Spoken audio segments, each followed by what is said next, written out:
இந்த இடம் ஜவஹர் நகர். நடைப்பயிற்சிக்காக இந்த இடம் வந்துள்ளேன். இது 4வது தெரு வழியாக பெரியார் நகர் சென்று அங்கிருந்து தொடர்ந்து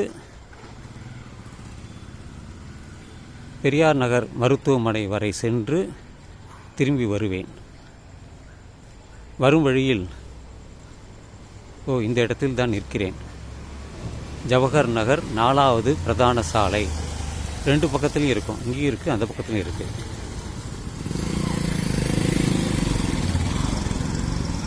இப்பொழுது திறனாய்வு. எந்த திறனாய்வு என்றால் திருக்குறள் திறனாய்வு. திருக்குறளில் முதல் 10 பாடலில் அந்த 10வது பாடல்தான். அந்த பாடலை திறனாய்வு செய்து நான் வழங்கப் போகிறேன். பிறவி பெருங்கடல் நீந்துவர் நீந்தார், இறைவனடி சேராதார். இது 10வது பாடல். அகர முதல எழுத்தெல்லாம் ஆதி பகவன் முதற்றே உலகு. இது முதல் பாடல். இதை நான் திறனாய்வு செய்து ஒரு காணொளி இன்று மாலை தான் செய்தேன். இது 2வது திறனாய்வு. பிறவி பெருங்கடல்.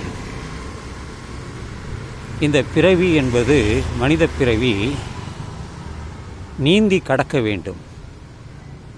நீந்தி கடந்து விட்டால் இறைவனடி சேர்ந்து விடுவார்.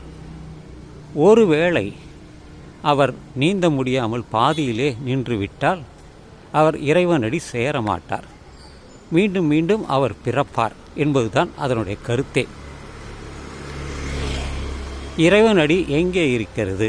திறனாய்வு இங்குதான் தொடங்குகிறது. இறைவனடி என்று எதை சொல்கிறார் திருவள்ளுவர்?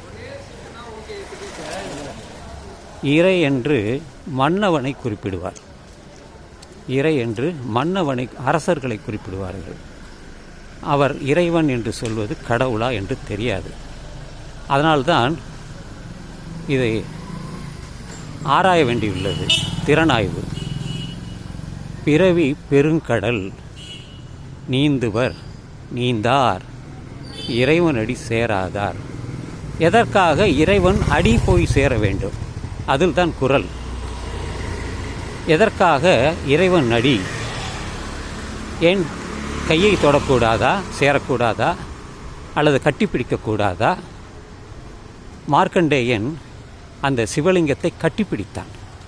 காலை கட்டிப்பிடிக்கவில்லை, ஆலிங்கனம் செய்தான். அப்படி இருக்கையில் எதற்கு காலடி தொட வேண்டும்? என்னை பொறுத்தவரையில் கால் என்பது நமது கீழ்பாகம்தான், நடப்பதற்குத்தான். அப்படி இருக்கையிலே எதற்காக அந்த காலடியை தொட வேண்டும், வணங்க வேண்டும் என்பதுதான் என்னுடைய கருத்து. பிறவி பெருங்கடல் நீந்துவர் நீந்தார், இறைவனடி சேராதார். அவர் இறைவனடி சேரவே மாட்டார் என்பதுதான். இறைவனடி சேரவில்லை என்றால் அவர்களுக்கு மீண்டும் பிறப்பு உண்டு என்பது. இது சமணர்களுடைய கோட்பாடு. ஆனால் பௌத்தம் இதை மறுக்கிறது. இது புத்த பிரான் அவர்கள் மறுக்கிறார். மறுபிறப்பு என்று இல்லை இதில்தான்.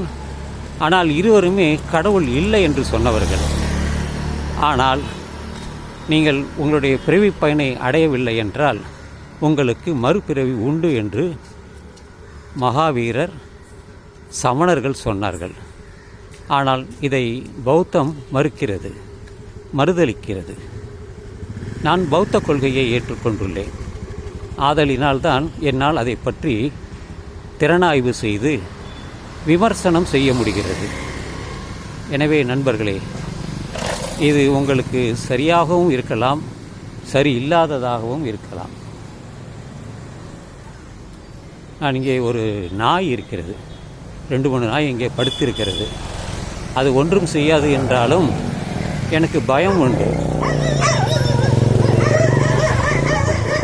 இப்படித்தான் அதை எடுத்து செல்லும், விரட்டி செல்லும் நாய்கள். அதனால்தான் இந்த வழியாக செல்வது நான் தவிர்ப்பேன். அது நடந்து விட்டதா? நடந்து விட்டது, அவ்வளவுதான். அடிக்கடி இந்த வழியாக வந்து கொண்டிருந்தேன், தற்பொழுது நின்று விட்டேன். ஸோ பிறவி பெருங்கடல் நீந்துவர் நீந்தார், இறைவனடி சேராதார். எதை வைத்து திருவள்ளுவர் திருக்குறளை அவர் எழுதினார் என்பது திறனாய்வு செய்ய வேண்டியது உள்ளது. நான் செய்த திறனாய்வு அப்படித்தான்.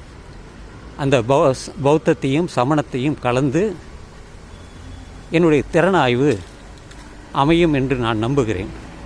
இது உங்களுடைய கருத்தை நீங்கள் தெரிவிக்கலாம் என்று சொல்லி இந்த பதிவை நான் நிறைவு செய்கிறேன். தற்பொழுது நான் ஜவஹர் நகரிலிருந்து பெரியார் நகர் செல்கிறேன்.